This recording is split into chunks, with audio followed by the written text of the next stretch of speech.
по граѓанскиот суд, сите одлуки ќе се издаваат и на македонски и на албански јазик. Да, така пишува закон. Така пишува закон. Сега, работата е, при спор, така пишува закон. При спор, да привршам, да. При спор за било која одлука, таа напишана на македонски или таа напишана на албански јазик, ќе биде валидна. Кога ќе имаат проблем двајца граѓани од Чаир кои што се албанци, на кои што судот граѓански им издал две одлуки, една на македонски и на албански за меѓата, кои што и меѓадници. Која одлука? Едниот ќе му одговара, едната нема идеален превод. Нема идеална идентичност во два јазици.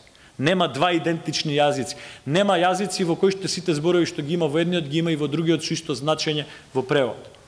Кога Основен суд Скопје 2 ќе издаде две одлуки, една на македонски, една на албански, на обичен албанец од Чаир, двајца обични албанци од Чаир, може да се случи едната одлука, она напише на македонски заради една запирка, не заради повеќе, или заради еден сврзник, и да биде повеќе во полза на едниот граѓанин албанец од Чаир, другата одлука да биде повеќе во полза на другиот албанец од Чаир.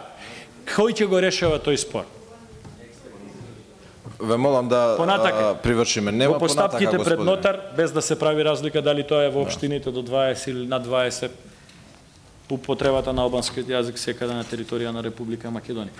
За да завршим, да не одам во детали. Уште колку имате да завршите? Завршен збор.